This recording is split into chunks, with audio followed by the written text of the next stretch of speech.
Okay, crafted shutter watchers, welcome to a fantastic video today, and I am in Davinci Resolve, which may I remind you is a completely free download for Mac or PC or Linux.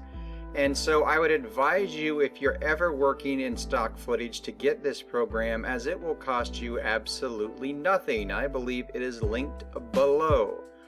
And if you come over here, I just drug this clip into the media pool, come over here to the editing timeline. I trimmed it up a bit and dropped it down here. If I had a bunch of stock clips, I would be doing the same thing, and I would be lining them up across the bottom. Does not matter if they have an audio track or not, because when I go to export it, I will have the audio track removed. So you jump over here, this is the Fusion button, we jump over here to the color panel, and all of your stock clips would be lined up across here. This clip is a GoPro clip shot by my friend in the Marines, who I bought the camera for and paid for this footage, and also got the releases required. So that's how I obtained this clip. I have some amazing shots if anybody needs this kind of footage. Now this is intimidating, dear people. Oh my, you click on these things and you got no idea what you're doing.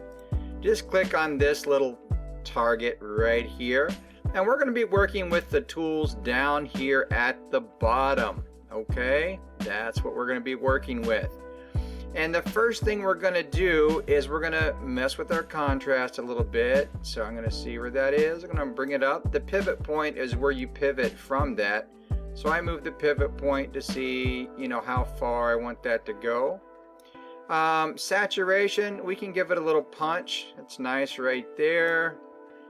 Hue and loom mix, I don't mess with much. I mean, you can really mess up your clip by messing with these two. So don't mess with them, okay? I mean, you can change hue, just beautifully. And so yeah, it won't look good commercially. Let me bring this back to 50. It won't look good commercially, so don't generally mess with those much. And we're coming over here to temperature, and I like to warm it up just a little bit. I think that looks nice. Tint, you can take out the Sony green. See, that looks like a Sony green to me. You just take your tint and then you can make it a little bit more magenta, whatever you feel like you like there. I'm not going to go a whole bunch there.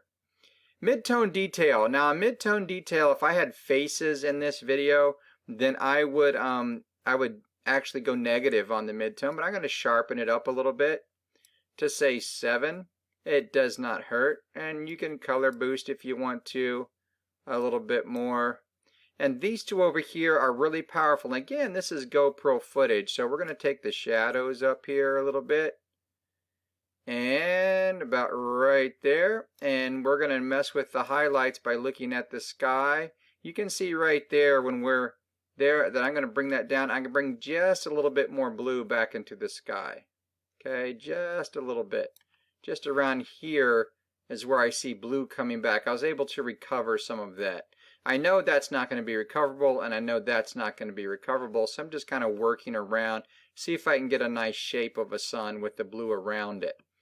Okay, this looks, a little overdone to me. I'm going to go back and I'm going to increase my contrast a little bit. Maybe right there. And let's take the saturation down a little bit.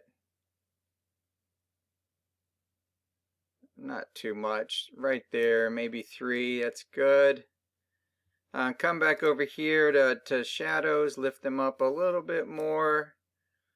And boom. I mean, that is really it. I come back and I mess with these a little bit to see what I got and to see what I want to play with.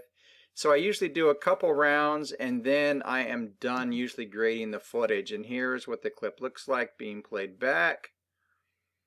And take off. It's a pretty cool shot.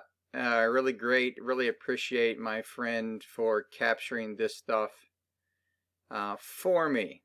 And yes, I did not stabilize that when I sold it because it can be stabilized, but it can be a little tricky. And I would rather someone that bought a high-end clip like this, they usually know how to fix that, or they may want to shake in the shot. Believe it or not, I see that happening more and more. So what did it look like before? Well, that's not too hard to see. We're going to come back down here. This is before and this was after, friends. So before I color graded it and after I color graded it, just using the tools down here on the bottom. If I wanted to go in and do a color grade, meaning I want to put a look on this, after I've got it set up the way I want to, I would probably not have changed the tint or the temperature much, and I definitely wouldn't have changed the saturation any. I would have left it fairly flat, and then you can come in here on your midtones, you know, or any other of these, and you can start to play around with how you want it to look. Okay. And each of these you can play with and add a look. But the first thing you want to do before you do any of that is you want to just get your clip looking the way it should right there. And I'm just going to undo those, set them all back to 0. All right, I hope you found this useful. I mean, it's a great place to start and let you know where your footage is. There is noise reduction built in here. I'm not going to go over that at this moment because that is on the studio version, and it is well done. So we're not going to, but I'm not going to cover that on this round. So hey, I hope you found this useful. Check out my community tab. I treat it like my Instagram feed with other announcements and polls in there.